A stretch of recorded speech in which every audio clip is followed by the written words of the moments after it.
Madame, Monsieur, bonsoir et merci de nous rejoindre sur la première. Voici les titres de votre journal. En correctionnel, les 13 prévenus impliqués dans l'affaire du laboratoire d'Ice de Tautira écopent des peines allant de 6 mois à 4 ans de prison. Et en cette journée mondiale des personnes handicapées, rencontre avec les enfants trisomiques du centre Papanui, vous allez voir des adolescents épanouis dans leurs activités. Et puis les fêtes s'annoncent plutôt mal avec un couvre-feu probablement prolongé jusqu'au 15 janvier. Après la grogne des restaurateurs, nous recevons ce soir Dani Dana, le président de l'association Papeete Centre-Ville, pour parler des commerçants de la capitale, comment ils s'organisent à l'approche des fêtes de fin d'année. Bonsoir, on vous retrouve donc tout à l'heure. Enfin, pour terminer, plein phare sur un Polynésien tatoueur devenu céramiste installé en Bourgogne. Dans la région, il passe pour une référence en matière de tatouage. À voir en fin de ce journal. Fin du procès en correctionnel du laboratoire d'Ice de Tautira. Les 13 prévenus impliqués écopent des peines allant de 6 mois à 4 ans de prison. Selon l'avocat du principal prévenu, cette affaire de laboratoire d'Ice n'est pas à la hauteur du rendez-vous. Le tribunal a suivi les réquisitions du procureur, prenant en compte le caractère artisanal de la fabrication et l'absence d'enrichissement personnel. Lucille Guichet-Tirao et Hedienko. C'est le soulagement à la sortie de l'audience. Les 13 prévenus comparaissant dans l'affaire des laboratoires d'Ice de Tautira sont condamnés à des peines allant de 6 mois à 4 ans de prison. Ils risquaient jusqu'à 20 ans pour ceux en récidive. La différence, c'est que là, on était sur des faibles quantités produites, très faibles, avec une qualité médiocre et pas un réseau de grande ampleur, alors que sur les dernières condamnations en matière de d'Ice, on était sur des réseaux où on était sur des kilos d'importation, avec beaucoup de personnes impliquées, des réseaux plus organisés, et c'est ce qui a fait la différence. Les 4 prévenus en détention provisoire restent en prison. Sylvain Hachong, condamné pour avoir disséminé la recette de l'Ice, écope de 3 ans ferme avec mandat de dépôt. Il les rejoint ce soir. Pour Maître James Law, l'Ice est un problème sociétal que la justice seule ne peut pas régler. Comment des personnes dans la toxicomanie en sont arrivées à consommer des produits aussi dangereux avec de l'acétone, de l'essence, de la soude caustique, de l'acide. Et c'est ça qu'il faut donner effectivement à s'interroger. En déduisant la détention provisoire déjà effectuée, les 8 autres prévenus ressortent libres. Ils auront un suivi judiciaire et médical. Tous les biens saisis sont confisqués. Et une autre enquête est en cours pour un labo d'Ice démantelé avant ceux de Tautira. Cette fois, c'était à bord d'un bateau qui naviguait entre les Tuamotu et les Marquises. Les 4 suspects sont en détention provisoire dans l'attente de leur procès. Autre dossier sensible, les syndicats de la DSP et le haut-commissaire en discussion hier soir. Le cas de 5 policiers sur les 11 impliqués dans l'affaire des fausses procurations pendant les dernières élections municipales a été discuté dans le cadre d'une procédure disciplinaire en parallèle de la procédure judiciaire. Des exclusions de fonctionnaires ont été demandées et c'est le ministère de l'Intérieur qui doit donc maintenant trancher. Le cas des 6 autres agents de la DSP concernés à Papeete sera étudié prochainement. Et puis en France, au lendemain de la mort de Valéry Giscard d'Estaing, le président Emmanuel Macron a décrété un jour de deuil national qui aura lieu mercredi prochain. Le chef de l'État a précisé que l'ancien président et sa famille ne souhaitaient pas un hommage national, contrairement à celui qui avait été organisé pour Jacques Chirac en septembre 2019. Les obsèques de Valéry Giscard d'Estaing se dérouleront samedi dans la plus stricte intimité familiale à Auton, dans le Loir-et-Cher. Et puis le bilan Covid du jour, la Polynésie déplore un nouveau décès ce jeudi. On compte également 181 cas nouveaux. 81 patients sont hospitalisés. Notez que le nombre de personnes en réanimation est remonté à 26. Et l'épidémie ne laisse rien présager de bon pour les fêtes de fin d'année. Nous vous l'annoncions hier soir, les Polynésiens doivent s'attendre à une prolongation du couvre-feu au 15 janvier. Vous avez entendu hier soir la grogne des restaurateurs, mais il y a aussi les patrons des discothèques qui retiennent leur souffle. Et que dire des commerçants de la capitale? Avec nous, justement, merci Monsieur Dana d'être venu. Donc, vous êtes le président de l'association Papeete Centre-Ville. Vous représentez plus de 300 commerçants. Covid oblige, votre nocturne de Noël prévue le 11 décembre est annulée. Ça représente beaucoup pour vous en termes de perte de chiffre d'affaires? Oui, ça représente beaucoup. Le grand marché de Noël, c'est un événement une fois par an. Et pour l'organisation de Papeete Centre-Ville, ça nous a un petit peu déstabilisés.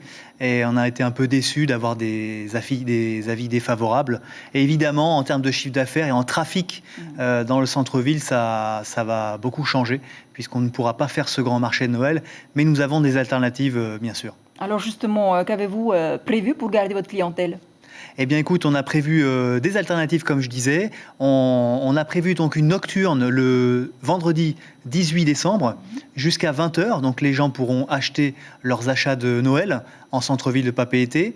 Et on a prévu une belle communication pour donner envie aux gens de venir dans ce centre-ville. Ça va se passer comment justement cette communication ? Alors on va faire de la communication pub télévision, de la pub radio, de la pub sur réseaux sociaux. On va faire des vidéos aussi, on va innover sur des vidéos où on va présenter les commerçants de Papeete. Et puis des jeux Facebook, vraiment beaucoup de surprises. Il y a des choses qui ne sont pas encore validées, mais en tout cas on est en train de travailler là-dessus. Alors, on arrive à la fin de l'année, c'est une période charnière pour vous, mais aussi pour les restaurateurs. Si le couvre-feu est étendu au 15 janvier, quelles seront les conséquences ? Mais écoute, nous, on sait que ce n'est pas encore décidé. On va attendre la décision des autorités. Pour les restaurateurs, on aimerait un geste des autorités parce qu'on a vécu quand même un confinement au mois de mars. Ça fait pratiquement un an où c'est pas facile. On est capable de travailler avec des gestes barrières en respectant les gestes barrières. La preuve en est, on a fait le test avec le Black Friday. On a eu du monde et on a constaté que les commerçants ont joué le jeu, la population aussi, et ça s'est très bien passé. Donc on demande un geste pour les restaurateurs, au moins peut-être 1 heure de plus, vers 22h. Ça permettrait de finir l'année et de souffler un petit peu. Vous avez fait la demande auprès du maire de Papeete ? Oui, on a fait la demande auprès du maire et on attend toujours les réponses. Et comment ça va se passer justement si jamais cette demande est acceptée ? Qu'est-ce que vous avez prévu ? Comment vous allez organiser ça ? Parce qu'au niveau des gestes barrières, il va falloir mettre plein de choses en place. Alors tout à fait, les gestes barrières sont déjà respectés dans pratiquement 100% des commerces aujourd'hui dans le centre-ville de Papeete. Et 1 heure de plus, ça ne va pas changer énormément. Et les choses sont déjà mises en place. Donc il faut faire confiance à la population puisque ça fonctionne et aux commerçants puisque aujourd'hui ça fonctionne jusqu'à 21h et pour finir l'année vraiment ça serait vraiment une main tendue à ces commerçants qui ont vraiment subi pendant cette année 2020. Donc c'est la demande qu'on a fait avec Papeete Centre-Ville et d'autres acteurs d'ailleurs. Merci beaucoup, Monsieur Dana, d'avoir accepté notre invitation. Retenez donc cette date, le vendredi 18 décembre. Les boutiques de Papeete font une nocturne jusqu'à 20h.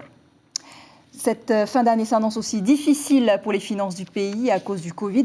Réunis à Tarahui dans le cadre de la 6e séance de la session budgétaire, les représentants de l'Assemblée ont dressé un bilan déficitaire avec une baisse des recettes fiscales cette année. Conséquence, le budget primitif 2021 perd près de 5 milliards. Il a fallu donc trouver un certain équilibre. C'est ce qu'Edouard Fritsch souligne au micro de Marouki Duri et Corinne Tehitia. Sur l'année 2020, nous avons un manque à gagner en matière de recettes de l'ordre de 10 milliards. Nous sommes pratiquement un peu comme la Nouvelle-Calédonie. Mais ce qui nous sauve aujourd'hui, ce qui nous permet de venir compenser cette perte, c'est toutes les économies, entre guillemets, que nous avons fait. Nous avons mis de l'argent dans différents fonds, en particulier le fonds pour la garantie de la dette. Nous avons le FRPH, ce qui nous permet aujourd'hui de rassembler la moitié de ce déficit pour permettre de présenter un budget qui soit en équilibre. Et à Hao, Tuamotu, l'on compte un cas de Covid-19 et qui a été évassané aujourd'hui. La commune prend les devants en attendant le retour des élèves de Tahiti, 47 donc au total, mais aussi le rapatriement des enfants vers les Marquises et à Rikitea. Le Tavana réunit familles, professionnels de santé. Objectif, organiser les tests avant le retour des enfants dans leurs îles respectives et parallèlement préparer l'accueil des élèves scolarisés à Tahiti sur Hao. En ce moment, plusieurs foyers dits cas contact sont en septembre. On écoute Morissette Appa, conseillère municipale au micro de Mathieu Allou. Nous avons prévu par rapport au rapatriement de nos enfants de les récupérer à l'aéroport dès leur arrivée, par le transport en bus à leur domicile. Ensuite, nous encourageons les parents à les garder à domicile au moins 7 jours. C'est pour cela que nous avons organisé des petites réunions avec tous les parents de l'atoll pour vraiment faire intéresser nos parents et nos enfants par rapport à la pandémie. Et à Tupuai, suite à 7 cas de Covid-19, le maire de Tupuai a pris un arrêté pour fermer toutes les écoles de l'île. Nous vous l'annoncions hier, ils sont 1700 Polynésiens handicapés à 80% en cette journée internationale qui leur est dédiée. Pas de grands événements. On vous propose en revanche une halte dans un centre pour trisomiques, le centre Papanui, où 28 pensionnaires s'attellent à leur activité quotidienne malgré le Covid. Un travail gratifiant pour les jeunes, mais aussi pour les aidants. Nicolas Suir et Teiva Ribé. Dans ce centre pour trisomiques, le 3 décembre est une journée comme les autres. Par groupe de 5, chacun va à ses occupations habituelles, bricolage et jardinage entre autres. Notre centre célèbre depuis 20 ans, chaque jour. Chaque jour est une journée particulière, une journée durant laquelle en fait, on va prendre en charge, on va accompagner, on va protéger et on va accueillir de la plus belle des manières. Adam est affecté à l'atelier jardinage. En cela, simplement, sa journée est exceptionnelle. Tu aimes bien travailler dans le jardin? Oui, et bien. Pourquoi? Une terre, une poète, un compost. Son éducateur, Guillaume, est heureux et très enthousiaste à l'idée de travailler dans le centre depuis le mois de janvier, malgré la période de Covid.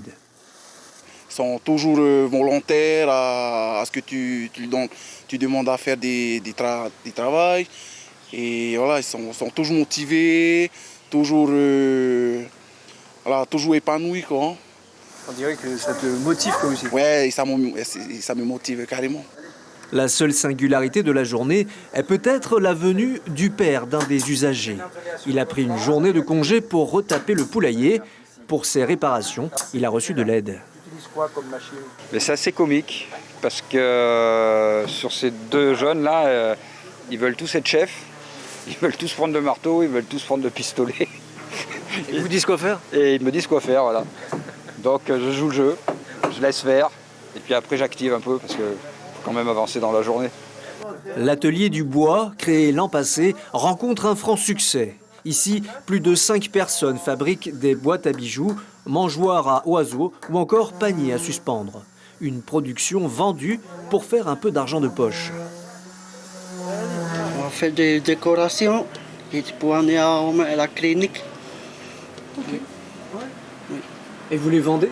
Oui, on vend. Et qu'est-ce que vous faites avec l'argent? On gagne des sous pour aller faire des sorties. Quel genre de sorties vous faites? Alors, matos, cinéma, des sorties. Non, décidément, le 3 décembre n'est pas une journée exceptionnelle ici. Mais peut-être qu'avec l'argent récolté, les jeunes usagers du centre sortiront dîner ce soir. Eux aussi sont motivés. Direction Uapo aux Marquises depuis l'an dernier. Les élèves de CAP Hôtellerie du CETAD ont repris donc les cours dans un local aménagé au centre artisanal du village. Souvenez-vous, le toit de la cuisine de l'établissement s'était effondré il y a 2 ans. Privé de structure, c'est donc ici que la dizaine d'élèves poursuit leur apprentissage. Repas gastronomiques mis en place comme au restaurant. Les élèves sont mis en situation réelle avec pour client la petite population du village. Patrice Banro, micro de Lionel Tehamouane. Au menu, il y a un cappuccino de champignons, des rouleaux de printemps, un pavé de thon rôti et puis un gâteau au chocolat avec un sorbet pamplemousse maison. Et les élèves sont aujourd'hui ensemble, les premières années et les deuxièmes années, pour servir ce repas aux clients. Voilà. Voilà, en tout cas, ça nous ouvre l'appétit. Et comme promis, pour terminer, plein phare sur un Polynésien installé en Bourgogne, à Saint-Amand, un village qui a une longue tradition de poterie. C'est là qu'il exerce son activité de céramiste, mais également de tatoueur depuis une vingtaine d'années. Il est d'ailleurs une référence dans la région. Denis Rousseau. Tatoueur et céramiste, 2 pratiques de Poino Irondi, cet artiste polynésien installé en Bourgogne à Saint-Amand en Puisaye. Aujourd'hui, séance de tatouage. Ouais. D'accord. Ouais, c'est bien. Sa découverte des tatouages remonte à son enfance aux îles Marquises. Devenu danseur, il se fait tatouer. Il devient tatoueur à son tour à la demande de ses amis. et part s'installer à Hawaï, où il réalise les tatouages de l'acteur américain Dwayne Johnson The Rock. Cela va contribuer à la notoriété de Poino. Le message à travers les tatouages d'autrefois n'est pas le même que celui que l'on porte aujourd'hui.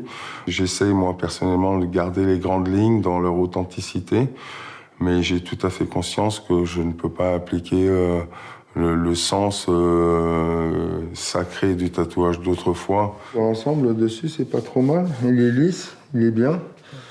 Ok. Le tatouage par ici était très simple, pas connu dans Saint-Amand, très peu de gens tatoués. Et à l'arrivée de Poino, qui a apporté une valeur, un sens, plein de choses avec son tatouage, avec sa joie de vivre. On le voyait passer dans Saint-Amand avec son ukulélé, qui chantait, qui faisait de la musique, et qui a apporté tout un univers autour du polynésien, autour du tatouage.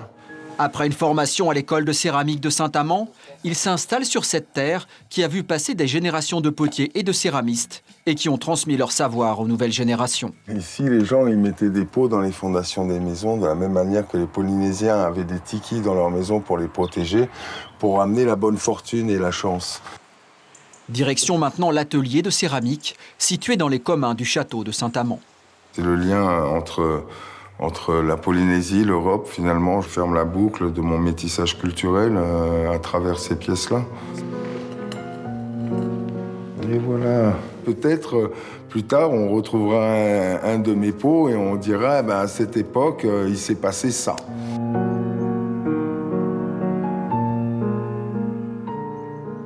Voilà, c'est sur ces images que se referme cette édition, dont je vous rappelle les titres principaux. En correctionnel, les 13 prévenus impliqués dans l'affaire du laboratoire d'Ice de Tautira écopent des peines allant de 6 mois à 4 ans de prison. À la une de vos quotidiens, demain, la dépêche titre « La Covid ne doit pas occulter le don du sang ». Tahiti Info, la nouvelle taxe solidaire. Tahiti Pacifique, les langues polynésiennes menacées de disparition. Voilà pour l'essentiel de l'actualité. Merci de nous rester fidèles. 6 heures, vos infos radio. Aux commandes de vos journaux du week-end, Ayata Tarhaou et Brigitte Olivier. À suivre, 20h50, un magazine en hommage à Valéry Giscard d'Estaing, intitulé « Un jour, un destin ». Très belle nuit sur la première, à lundi.